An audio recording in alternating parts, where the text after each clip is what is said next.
down to the bowling. I think the batting is of a standard. I think their floor is pretty high. Like, I don't think they'll drop below much of a level. I think the floor of the bowling unit is a lot lower. Like, they could suddenly have injuries, and all of a sudden they're really looking like scraping the barrel for bowlers, because I think they've got a lot of fast bowlers who are injury prone, and I don't think that's a criticism. I think it's just the nature of the way they bowl and how fast they try and bowl, and the reason why they're all kind of tipped for England, a lot of them. I think they'll be hoping, again, as I say, hoping they'll stay fit, or hoping that some signing like Conor McKerr can have a big year. And I think, they won't struggle with Fergus O'Neill in their lineup.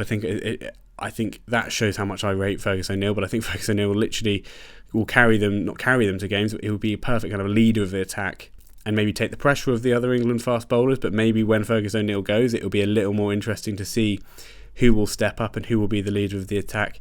Who knows? Maybe, they'll have a really good season, and that there will be no kind of issues when Fergus O'Neill goes, and all of those fast bowlers will stay fit all year, and I'll be proven wrong. And I kind of hope I am, because all of those bowlers are very, very talented, and they're all kind of vying for England selection. So long may they do well. I really hope they do, but I'm just, I guess, presenting the idea that it might not be as simple as that.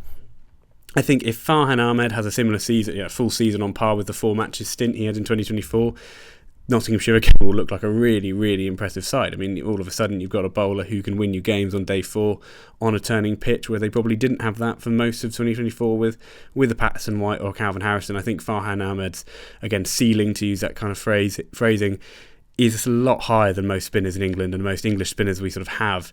So again, it'll be very interesting to see what he'll look like in 2025. Again, with the batting, I think, as I've said, I think they are consistent performers in that team. The opening pair of Slater and Hamid, Joe Clark.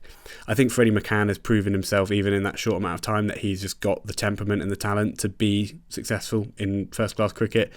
And Carl Verheyen, as I said, is just a consistent run-scoring threat. So I think he'll do very well.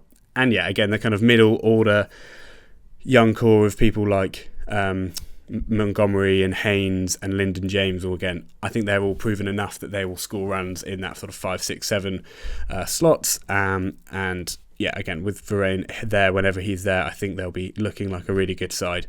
I think the reason I think Nottinghamshire maybe aren't in the shout with really pushing up the table like they were last year, or like maybe what always any team is looking for, is just that there's too many ifs. I think that's for me whenever I'm looking at a preview. If there's sort of a lot of maybes, if buts and maybes, I want absolutes.